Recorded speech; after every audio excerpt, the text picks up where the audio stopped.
Good evening. I gotta get this video done or I'll never get it done. If I had my choice of dissolving Microsoft or Apple, I don't know which one I would dissolve first, but I'll tell you something else. Anyway, let's look at the charts and we'll get into that a little bit later. So here we are. Wow, had a great pump up last night. And I mean, just continually going up. Bitcoin, we got up to like 48, pretty close to 48, like 198 bucks short of 48,000. So, and now we're kind of, looks like we're gonna consolidate a little bit. I don't see it taking a dive. We have what we call, I haven't heard it in a while, and I always wonder what the heck is that. Back in the old days, is the Golden Cross. Well, this is not the right chart to show it, but basically what the Golden Cross is when the 21 crosses over the 200, I think it is. Anyway, there's a Golden Cross and a Death Cross, and anytime there's been a Golden Cross, Bitcoin has pumped 200, 500, 800%, just crazy numbers. Same with the Death Cross. If you get the Death Cross going down, then yeah, you're going to have a massive correction usually. So, but sometimes we've had Golden Crosses in the past and it hasn't caused major parabolic runs, but we'll see what happens. I mean, we're at that number that I've been talking about for 2 or 3 weeks. I can't predict Bitcoin, I can't predict crypto markets, but for the last 2 or 3 weeks, this has been like the most accurate I think I've been able to be, and I think it's because of the stabilization of the market due to, you know, responsible big money that is coming into the market and doing it right. So yeah, I mean, it's just trending up. I mean, it's been on an uptrend since it began, basically, even though you have your downs and downtime. But, so, we're at 47.5. We'll see what happens. I know I've been watching Crown's Crypto Cave, and he was talking about the macro lows that I was talking about, or I was talking about the ones he was talking about, and he hadn't actually said it yet, but he's thinking that 39,000 is the new macro low. That's not confirmed yet, so it may not be, because I was still thinking 29,000, 30,000, below 30,000, 29. That was the last macro low. So we may have a new one at 39. If we do, that's great news.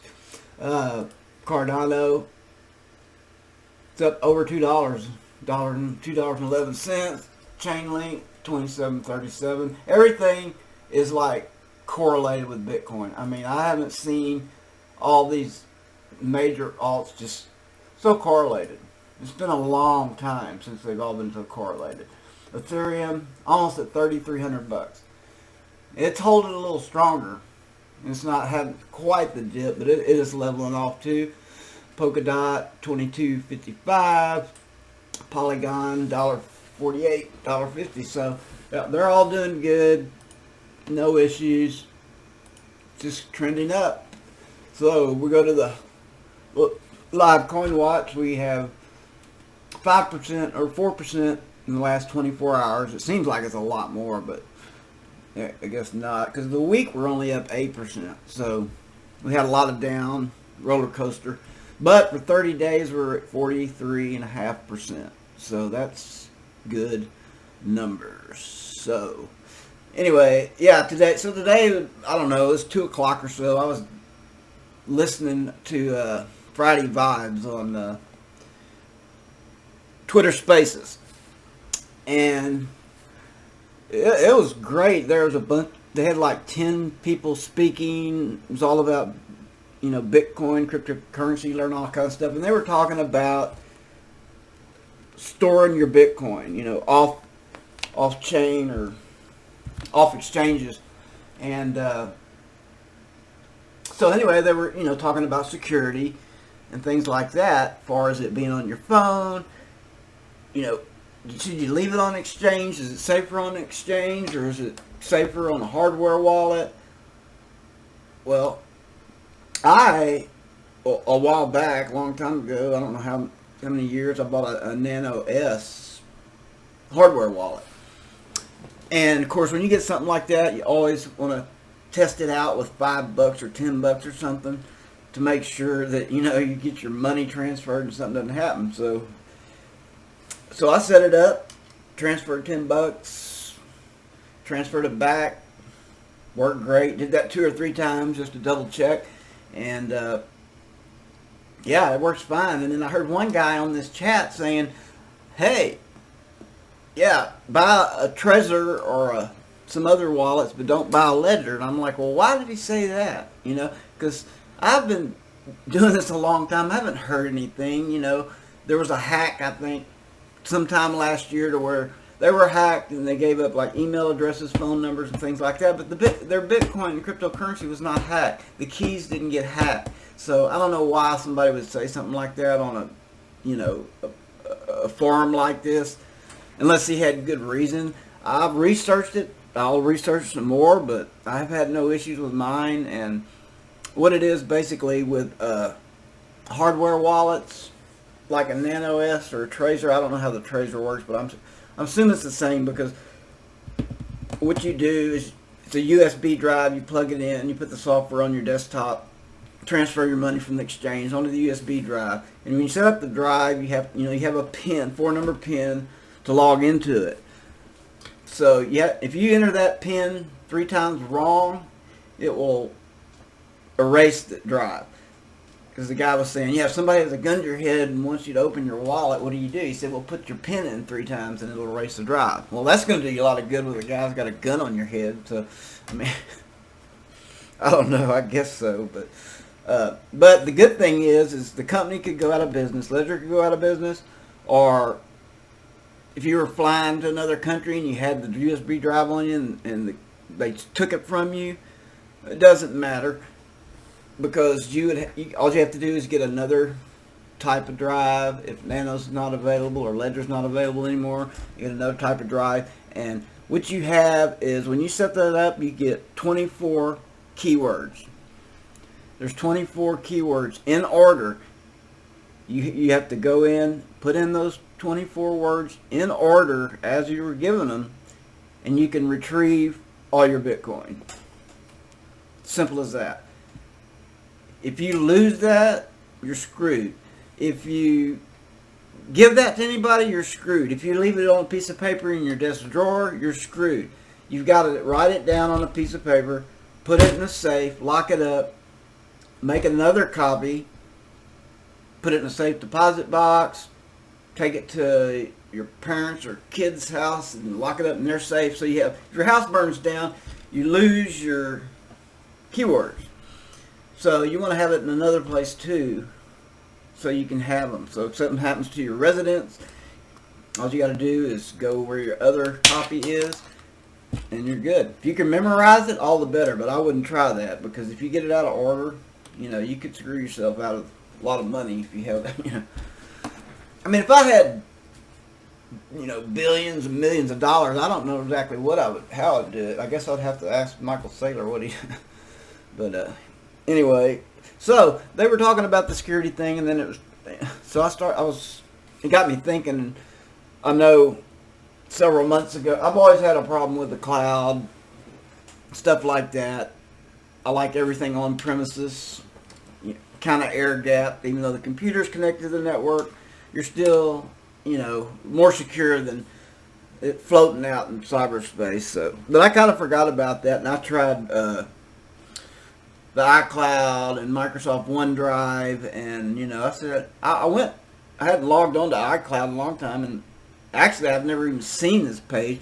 I went to it, and there was, you know, iCloud for Apple phone and all that, and it had all my everything. I could take a screenshot on my phone, and before I could click on my computer, it was already up there, and I was like, well, I don't like that at all. So I turned it off, and the problem is when you turn off iCloud on your phone, it says there's not enough room, we're going to delete all your pictures if you don't, you know, if you do this. And like, well, that ain't good either. Or they will downsize them to lower quality to fit them on your phone. And I'm like, no, that ain't going to work. So it was a mess. I mean, yeah, you know, I made sure I had a copy of everything, and you know, And then you go on your computer and there's all kind of crazy crap going on. There's you got zip files of pictures and stuff that you didn't, want them zipped and downloaded to a folder and stuff, and strange things going on. So I got that fixed, taken care of, got that turned off on the iPhone, and then so I was looking at OneDrive on my computer, trying to get it off, which you really can't. I guess you can uninstall it. I saw an uninstall button, but I went in, I unlinked it, I went and did some registry edits, and it's unlinked. It's not updating anymore or anything like that, but all of a sudden I come back in here, walk out, come back in, and the OneDrive's trying to start up down on my tray. I'm like, are you kidding me? So Apple and Microsoft, all them, they're doing stuff in the background. So I don't know. I just don't like it. So I mean, if you got stuff on your phone like anything, passwords or financial documents or things like that, you don't want out in public, then you don't need that stuff. I mean, you can use it. I mean, that's what it's for. I mean, it is for so I can go to another computer anywhere, boom, pull up all my pictures, pull up all my documents, pull up all my whatever. That's what it's made for. Yeah, I get it, but I don't need it. I mean, I think it's great for corporations and companies that share documents a lot, and they're going flying here and flying there, doing whatever, and they need to access documents. It's great, but for individual use, how often do you really need to access a certain file or picture or whatever that you can't just keep on your phone locally? I mean, do you have to have it stored up there?